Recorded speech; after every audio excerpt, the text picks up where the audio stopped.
Hi, this is Jocelyn Elise, and we're back somewhat anyway. Seems there be some technical issues going on with TikTok that won't allow me to go live tonight. But nevertheless, I promised I would be here, so I am here. So we're going to get started. I'll be here again on Tuesdays and Thursday nights at 9. So just FYI, so you can see me again. Okay, the topic, amputation. Amputation, you think about it, sometimes you'll see people who are in wheelchairs or what have you, and you don't know what happened. There could be a multitude of things. It could be a car accident, it could be high blood pressure, it could be poor circulation, or like myself, I had an aneurysm, which is like a stroke, but it was in my leg. I didn't know what it was initially, because it just felt like a leg cramp.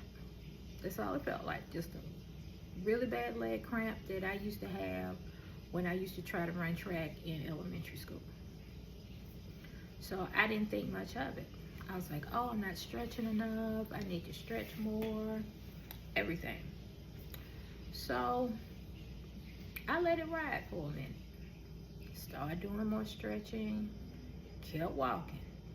Well, the pain got to be so bad that I couldn't walk anymore. Not like I was doing.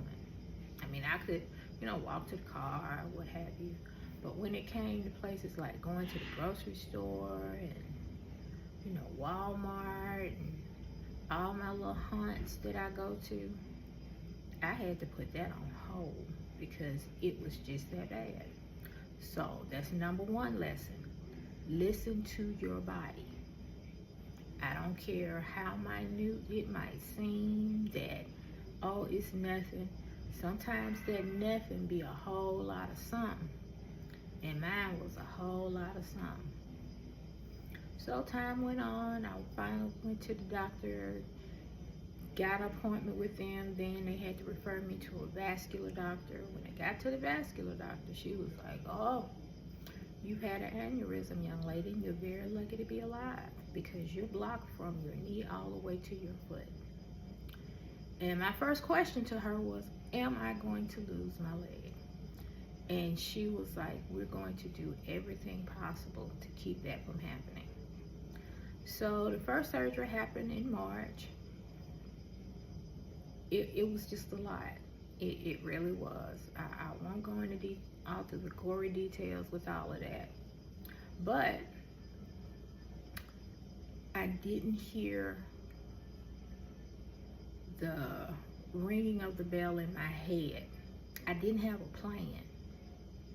I did not have a plan that if I should lose my leg, who's going to take care of me and how? I don't want that to be you. I, for the most part, live alone, and it's different. When I was in rehab and I was getting ready to come home, my therapist ordered me a bedside commode. I flipped out. I was like, no, you are not going to be making me in the old people home. No, I can do it. I can do it. And she was like, Yasleen, you don't have enough upper body strength on that walker to get you from point A to point B. I was like, but it's just right there. I can make it. I could kiss her to this day. She paid me no mind. She went on and ordered me a really nice bedside commode. But with that, it's a lot they don't tell you. Okay, you're living alone. Got bedside commode. Who gonna empty it? What's the plan? What's the plan for that? I know it sounds gross and nobody wants to think about it, nobody wants to talk about it, but that's why I am here tonight, to help you to think about things that you may not have thought about or are thinking about right now. So initially I was using the bed things, those blue cushions or whatever, and my bedside commode, now wrap it up. put in the garbage bag, put in the garbage can.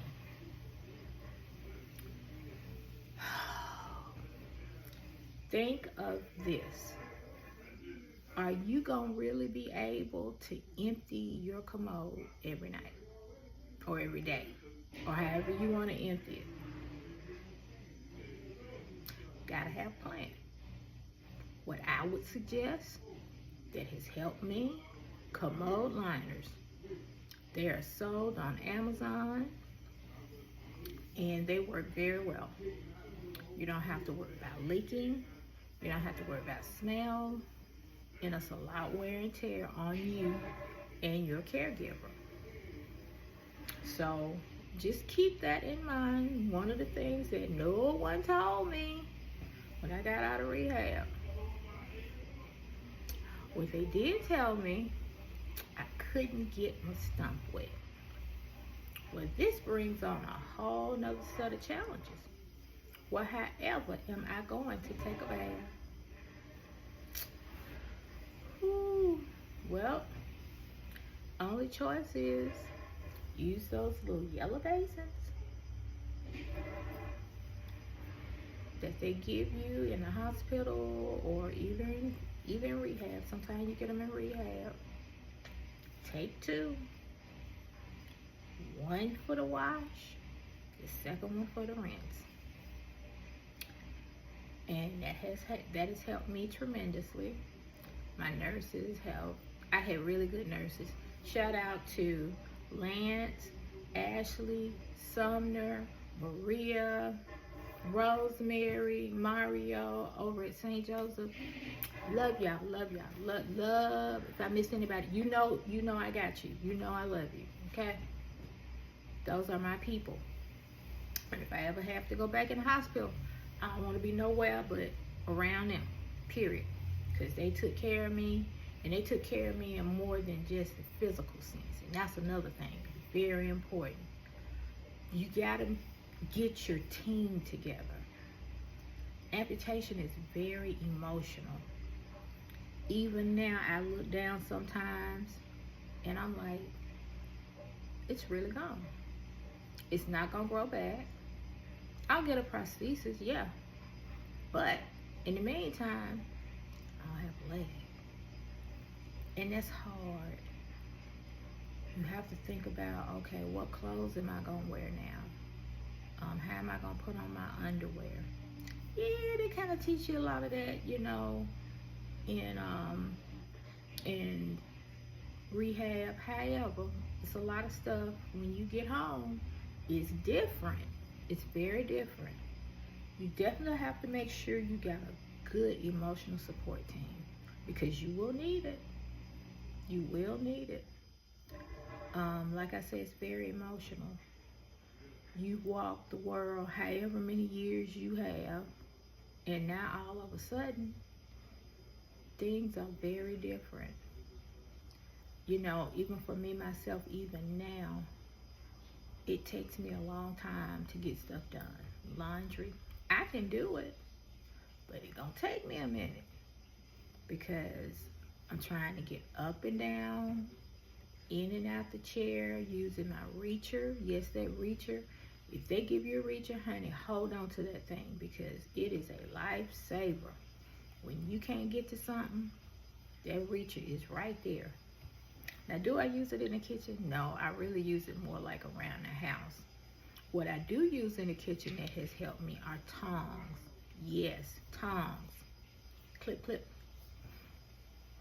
They have helped me so much pulling stuff down out the cabinets, without me having to try to lift my body up and get up there because I only have one leg right now and I fell on this leg again, so she's sore. So we got a few little issues to work out, but nevertheless, those are things that have helped me along my journey. And like I said before, we are all living life, living in full expectancy. Just because you lost that limb, your life does not end there. It only begins. There are so many people out there who don't have arms, who don't have legs. They are doing tremendous things. Don't you want to be one of them? I know I do. I want to do great things. I want to do great things. But I have to keep my mindset. Let's talk about mindset for just a few minutes. When you wake up in the morning, you can't just fall out of bed, go try to get you something to eat. You got to take some time to center. So let me give you a few tips on what I do. First thing I do when I wake up, I center myself. I sit on the edge of the bed. Now take a deep breath in and release it. Take another deep breath in and release it. That helps bring me into where I need to be, to think straight, think clearly. Then I think for a minute, what is my intention for today? What is it I'm trying to accomplish today? Okay, I need to do X, Y, and Z. Okay. But first of all, before I even go into affirmations, I thank my Creator for another day. Because whereas I'm waking up and I'm feeling like I don't want to get up, somebody wanted to wake up and didn't. So I always say, thank you, God, for another day. That's first. Once I do that and I thank God for another day, I thank God for all that I do have.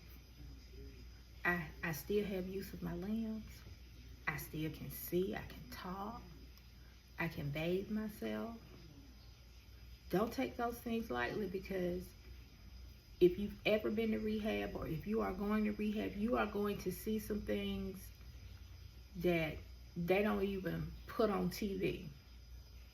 I saw a woman whose whole side of her head was gone. Literally. They had her in a helmet. They say she fell. That's a hell of a fall. But things could be so much worse. So much worse. So I give thanks and I have gratitude. I have a little jar that I put my gratitude in, and I'll show you all that in the sessions to come, the little things that I have, taking one thing at a time. But once I do my gratitude, then I set my intention. I'm thankful and grateful that I am accomplishing X, Y, and Z today. There are no roadblocks in my way. I am who God says I am. No weapon formed against me shall prosper. The Lord is my shepherd, I shall not want. I can send you affirmations or what have you. I could go on and on and on and on and on, but I'm just letting you see how I start my day and how I am keeping my sanity, because it's a lot. It's a lot to process, and don't let nobody tell you, oh, you'll get over it. Yeah, there are people who have amputations and they're in their prosthetics in like 3-4 months. But that's the exception, not the norm. My amputation was done in August. I've had to have 2 revisions on it. I will not see my prosthetic until April, maybe March, April, depends on how it heals up. But that's what it is. It is what it is. You walk when your body says, okay, you can walk now. You got to relinquish that control. Once I get my affirmations all done, I reach for my bands and exercise with those. Wake up my muscles. Because see what I've learned, if you don't do exercise in the morning, you won't do it. You won't. There are too many. The day has too many things going on. You will not do it. You will not do it. You will not do it. So, I'm just saying, get it over in the morning. morning's a great time to get stuff done. Then, once I'm finished with that, I go take care of myself, get dressed, and I'm off on my day. But I have to follow this every day, because if I don't follow it every day, I'll lose it. I'm human just like you. Is every day a good day? No, absolutely not. Every day is not a good day. But those of us who are still fighting chronic pain, that can wipe out your whole day, depending on how strong and how often you get those pains in your stomach, your leg, or wherever you're hurting. Every day is not a good day. So I try to take advantage of the good days that I do have. And that's what I want you to do. Even if it's just something small, just go to the grocery store. I ain't saying you have to buy nothing. You can go to the grocery store for free. You can go to Walmart for free. Just look around. Just to get out the house. Just to stop looking at the four walls. All that is so important to your mental. It is so important. And again, we are living life. Living in full expectancy. I'm expecting good things to happen in my life. And I want you to expect good things to happen in your life too. Just because you lost your leg, that is not the end of the road. It hurts. I will tell you no lies. It hurts. You're on emotional roller coasters. Sometimes you up, sometimes you down. Even though people are, telling you, well, you just should be over it by now. You will never be over it. I feel like this, I tell them, let me cut your leg off and see how you feel. I'm just being real, because it's a whole different journey. And you need to have your good support team there. You don't want to burn one person out. You need to have multiple people you call on for different things. You need to have John to take out your waste. You need to have Peggy to just come sit with you sometime and give you a word of encouragement. Or then you need Jesse to take you out sometime. Just take you riding around your neighborhood to see what's new, see what's going on. There is MARTA mobility. If you're in Atlanta, there is MARTA mobility. You can call them or what have you, and they will take you anywhere you want to go, long as it is in Fulton, in Clayton County. But anything else, can't do it. But those are some things that are helping me get through right now. I realize this is just a video that I am going to upload. I'm sorry we couldn't be live, but that's on TikTok, not on Yesling. I was ready. But we'll keep trying, and I'll just keep posting. And check out my YouTube channel, Amputation Zone. I may drop different little things, different things about information, different things about amputees, about our associations that we have, programs that are available to us, just a lot of different things. So please stay tuned. I look forward to seeing you again. And not last but least, I want to shout out Miss Camille Williams for this fire sweatshirt that I got on today. You can find her, hold on, I got her address. Okay, if you want a shirt like this, it's nice, it's warm, it feels so good. She has lots of different styles you really need to check out. She's at 2950 Stonehagen Road, Building 38, Suite 312. All you have to do is ring the bell and she'll answer. And her number is 44207-4025. So give her a call, let her know you're coming or what have you, and you want to see her sweatshirt collection. This is so cool. She's our sponsor tonight. Thank you, Camille. I appreciate you. Thank you so much. You made this happen tonight. So that is it for tonight. And I will see you again on Tuesday. And we'll continue to talk about amputation, processing those emotions, getting out, living life in full expectancy. That's right, expectancy. I expect great things. I want you to expect great things too. So, thank you for tonight, and I will be in touch with you on Tuesday. See you Tuesday at 9 o'clock. And maybe we'll be live. Good night.